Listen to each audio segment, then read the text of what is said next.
खैरा खैर लगो पे अलहमदुल्ला। सिगरेट तां उछलाई है? हाँ मां उछलाई बाबा। खणो छो बा? सिगरेट खणो विसायो ऐं इनके डस्टबिन में कंहिं में उछलायो। किथां आयो बाबा?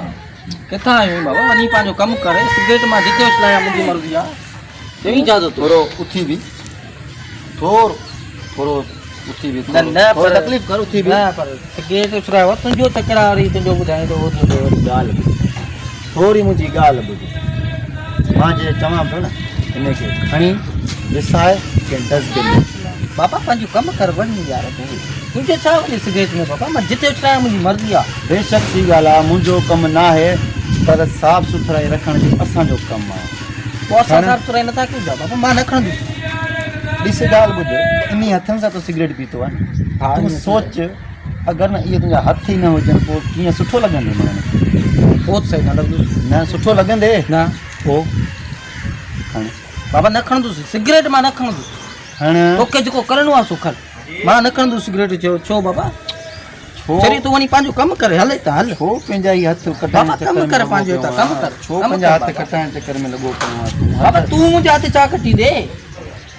तूं आई केरु? तोखे केरु सुञाणे थो? हल वञी पंहिंजो कमु करे यार। हैरत जी ॻाल्हि करी यार सुञाण जी ॻाल्हि न कर। सुञाण जी ॻाल्हि न कर। जॾहिं मां तोखे चवां पियो हिकु हक़ मुजिबि तोखे चवां पियो त बाबा मां न खणंदुसि। मां न खणंदुसि। मां चवां थो न खणंदुसि। तूं खणंदे बदमाशी आहे तुंहिंजी। तूं मां चवां थो नथो खणंदे। खणां बसि। मां न खणां थो। हिकिड़ो मिनट तूं खणंदे हिकिड़ो मिनट मां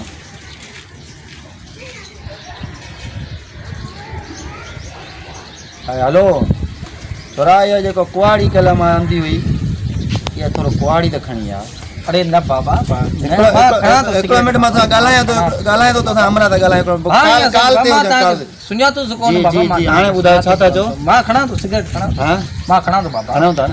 ॻाल्हि ॿुध डिस्प्लेन में उछलाया ॻाल्हि ॿुध साफ़ सुथराई रखंदे माहौल साफ़ रहंदो। ॿार बच्चा बीमार पवंदा बीमारी खां महफ़ूज़ रहंदो। बाबा मां तव्हांखे सुञातोसि कोन। अचो वियो वियो। सुञाण जी ॻाल्हि इहा त मुंहिंजो नालो थी दहशत सिंधी। बिल्कुलु बिल्कुलु बाबा। सही आहे। खणो पहिरीं सिगरेट खणो पोइ वेहण जी पियो ॻाल्हि। पहिरीं सिगरेट खणो खणी उछलायो। जीअं त सिगरेट हिकु ख़ामोश कैंसर आहे। सिगरेट खां तव्हां बि परहेज़ कयो। पंहिंजे बच्चनि खां बि परहेज़ कयो ऐं आईंदा जेका नस्ल आहे उनखे बि बचायो। जीअं त असां इहे ई ॿुधाइणु चवंदासीं सिगरेट हिकु ख़ामोश कैंसर आहे। पाण बचियो पंहिंजे माहौल खे बचायो ऐं आईंदी नस्ल खे बचायो। ऐं अगरि तव्हांखे असांजी हीअ वीडियो पसंदि आई हुजे त असांजे चैनल खे लाइक कयो कमेंट कयो शेयर कयो ऐं असांजे यूट्यूब चैनल खे सब्सक्राइब कयो ऐं घंटी जे बटन खे दॿाइणु न विसारियो।